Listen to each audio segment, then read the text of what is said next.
Hello, it's Wednesday. It's almost 11 o'clock. You're a little bit crooked. Hang on a sec. So I just got back from like a run walk situation. I did like 2 miles. I'm making like a little wrap. It's a buffalo jackfruit wrap from Jack and Annie's. So I've been going on these little 1 mile run walks, just trying to get my pace a little bit faster. For Run Disney, I have to be, they recommend a training pace of 15 minutes per mile, and I was a little bit slower than that. So the official cutoff is 16 minutes per mile and you get kicked out of the race. It's not like that, like it's serious, but it's not that strict, I guess. It's not like the minute you drop under that pace, they kick you out, but there are checkpoints, I think, along the course where they do like a pace check and you have to be above a certain, they have people in the race carrying balloons basically, and you have to be ahead of those people. Anyway, are you crooked again? I don't know what I'm doing really, but I've been doing these little 1 mile run walks, just trying to get my pace a little bit faster. And then since I'm doing the 5K on Saturday, today I figured I should go a little bit longer, so I did 2 miles. And as I kind of expected, my pace was a little bit slower. It was like 16 something, which is still not too bad, because I think in comparison to my last time I did this 5K, which was, I admit I was like not in very good shape at that time. I think my pace was like 20 minutes. When I say like not in good shape, I just mean like couch to 5K, as in like I got up off my couch and did a 5K. Like, I think I overestimate, like I do a lot of walking, I get a decent amount of steps in, but it's always like with a dog, like I'm doing dog walking. And so like distance can be pretty good, but it's just not as strenuous. So it's definitely been different doing more walking and running on my own. And like I started taking Judith last week. Why are you standing there? I thought she had to go potty, which is why I left her harness on. But she didn't go, and then we came back inside and there she is standing by the door. Jutes, what do you want? I also have some carrots and hummus I was gonna give them too.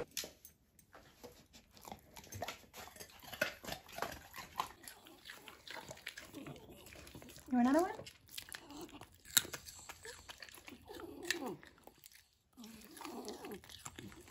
Takes a lot of effort, huh?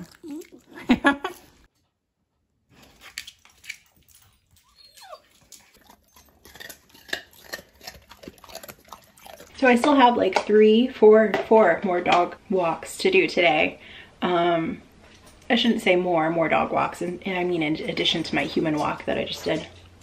I also wanted to mention, I noticed when I was editing the last video, like toward the end of editing the video and getting ready to post it and do one final like watch through to make sure it's okay, I noticed that I was wearing this sweatshirt in the first part of the video, and then a few days later in the last part of the video, and now I'm wearing it again in the next video. And it's because it's like weird weather here in LA right now, where it's like not winter anymore.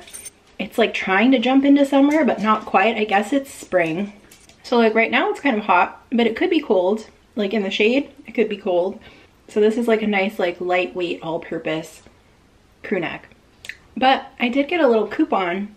Wait, no, it's not a coupon. It's like a voucher. It's a ticket. The ticket to Company D, which is the Disney cast member like discount merch store. I got a friends and family ticket, which I kind of forgot that I had. But then once I saw myself wearing the same thing every day, I realized maybe I could find another one of these. This is from Her Universe, and I'm not sure. I know I've seen Cakeworthy. I've bought Cakeworthy at Company D before. I don't know if I've seen Her Universe.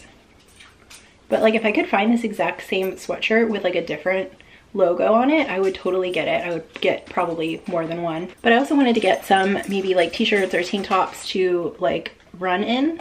Because I feel like now that I'm working out more, I also go through clothes faster. I mean, I change my clothes more often is what I'm trying to say.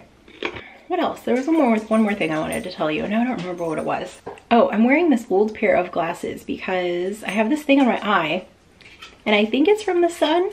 I think I've had it before, and I think it's the same thing, but the position is a little bit different, which I'm not really sure. It's like, it almost feels like it's like right along the waterline, I guess, of my eyelid.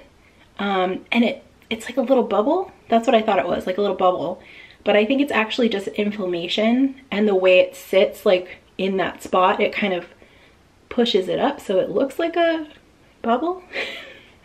I don't know, but what I think it is and what I had before is just a little bit of sun damage, because my current pair of like everyday glasses doesn't have like this tint, and like I used to do transition because I was outside a lot, and so I think that is what happened. And when I had the thing before, I was spending a lot more time outside even with the transition, so I got a pair of prescription sunglasses that are like offer more protection, and I'm not sure where they are. They might be under the seat of my car. I feel like that's the last place I saw them.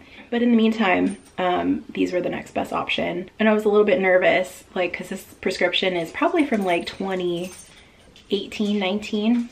And like wearing them running, like doing coordination things, like I thought it might be a bad idea, but it was fine. So I think that's it right now for updates. I don't really know how the rest of the week is gonna go training wise. Like I know some people who are like trained for races, they'll do like a taper.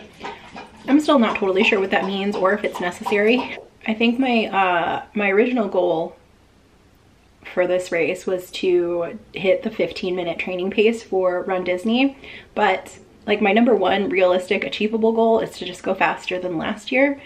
But I think also if I can stay in that like 15, 16, 17 maybe minute range, I will be happy with that.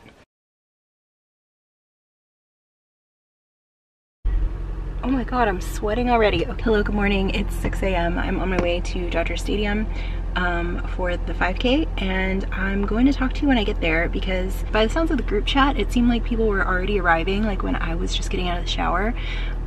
So I've been kind of trying to book it. The race doesn't start until 8, but last time I think it'll take me like half an hour to get there, but last time it took me like an hour just to like park the car. So I'll probably have more time to chat with you when I get there. Okay, I'm here. Surprisingly, it is before 7. It's about 10 till. And I think it literally took like 5 to 10 minutes to get off the freeway and park, compared to last year, which was like, I think an hour. Although I realized I think last time I did get a little bit lost, so part of that was my bad, but I think just getting from like down Vin Scully Avenue to the parking lot was like probably at least a good 40 minutes. And it's not too crowded right now, which the downside of that is like I'm not 100% sure where I need to be, so I'm trying to look at a map and figure it out. I mean, like the difference is when it's like when you show up late, there's like crowds of people walking in like running gear, so you kind of know. Okay, some people just got out of a car next to me. I think I'm gonna follow them.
Oh, hi. Hello, good afternoon. It's Monday. This morning I edited the first part of this video, and surprise, I'm wearing a different sweater this time, but I am making the exact same meal that I made in the first part of the video. Except this time, instead of Jack and Annie's, it's these Good and Gather cauliflower buffalo thingies. They're made, it says they're made with cauliflower, brown rice, and pea protein, so I thought they'd be a little bit like meatier, which they are, like compared to just plain cauliflower, but to be honest, I would probably skip these next time. Like, I feel like I would rather have cauliflower wings or like protein-based wings, but not a combination. They're cute though. They look like cute little animal parts. They remind me of something. They taste like something I would get at a kid's menu, like as part of a kid's meal at like a Sizzler when I was a child in the 90s. Anyway, I wanted to wrap up like, I wanted to wrap up, get it? I couldn't have made that joke on purpose. Anyway, I wanted to wrap up what happened with the 5K, but first, I just wanted to briefly, I feel like this camera, oh man, I just realized I'm accidentally drinking a non-alcoholic beer. I'm a little bit flustered today, all right? And I'll tell you why. I guess that's a good thing about non-alcoholic beer is if you drink one on accident, it doesn't matter. This is actually my first time trying these. I got them at the expo after the run, which was actually really cool. Last year I did this and I totally missed the expo. I think I had to get back for work or something, but I walked around, I got a bag full of like free stuff and got to check out like different products. So this is from Best Day Brewing. I don't think I've heard of this brand before, but yesterday I had the Hazy IPA and then this is the West Coast IPA. I definitely like the Hazy IPA better. This one is still good, but I mean, I cracked it open and took a drink and thought that I was drinking a LaCroix. Like it took me a minute and actually seeing the label to realize that's not what I had opened. Not LaCroix, actually. What I thought I was drinking is these pineapple Waterloo, which I mean, I think the California ones, they're a little bit fruity, right? I think, I don't know. That's what I'm tasting anyway, as a non-alcoholic beer connoisseur of 2 days. Anyway, I today wanted to share that I just had an advising appointment with a vet school. And I'm not gonna talk about it too much right now because this is about the 5K, but I just wanted to share that happened. Maybe I do have some stuff to say about it. I had a list of like 4 questions and then more questions started coming to mind. And like by the end of the meeting, which was about 30 minutes, the most important question that I have came out, which is like, I wanted to know about student housing, off-campus housing and like pit bull friendly housing, because honestly, that is the thing that I'm most stressed about, is making sure like that the move goes smoothly and that I can find a place and that it's like, the cost is reasonable, because the cost of living in California right now is, well, a lot of places, but like more so than getting into vet school, the thing that worries me most is like finding a good place to live. So I guess like, I don't know, I made my list of like what I should ask an academic advisor at a vet school. I literally Googled about an hour before my meeting, what should I ask? And honestly, I think my advice to myself, you know, an hour ago would be just ask all of the things that you're most stressed about, right? Like ask the things that you can't Google.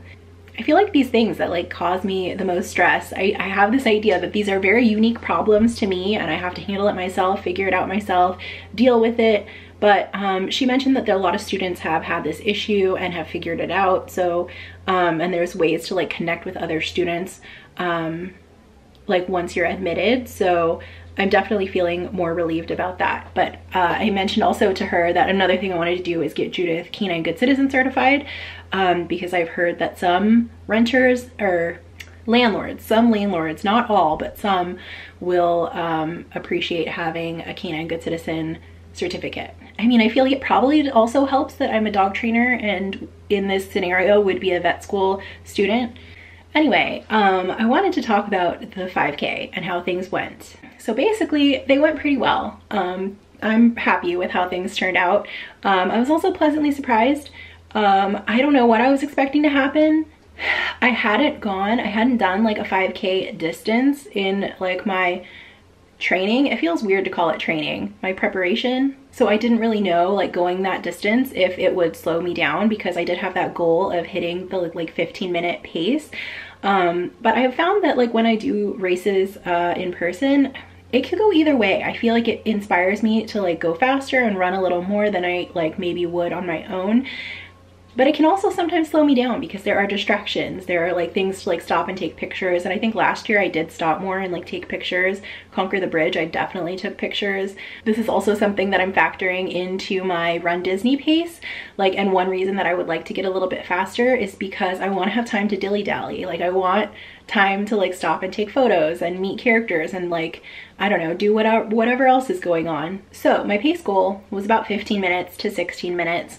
And as I crossed the finish line, I had been tracking on the Peloton app, which I use because I do their like workouts like through the app. I do like their weight workouts and stretching and meditation and stuff like that. So I started tracking my runs and walks using that, and it's pretty helpful. It gives a lot of good information.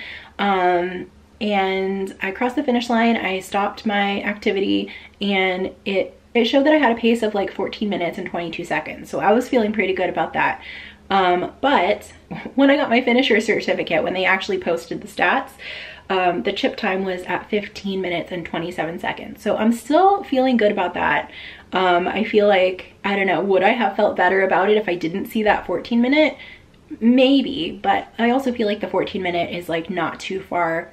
Like it's not going to take too much work to get there. So yeah, so I wanted to finish in like 45 to 50 minutes and I finished in 48 minutes and 4 seconds. And it was really fun. It definitely felt a lot easier than last year, even considering that I went faster.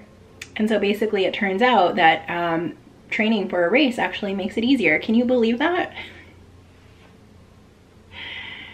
I think the reason that I thought running would be hard and miserable is the fact that I just never practiced. I just expected it to come naturally, and that's it. It doesn't. Maybe for some people it does. For me, it doesn't.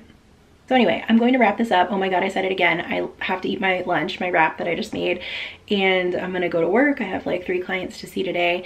And then after work, I am going to do like a consultation with the running coach. So pretty excited about that. I'm excited to get like a schedule down for the next like 6 or so months before Run Disney.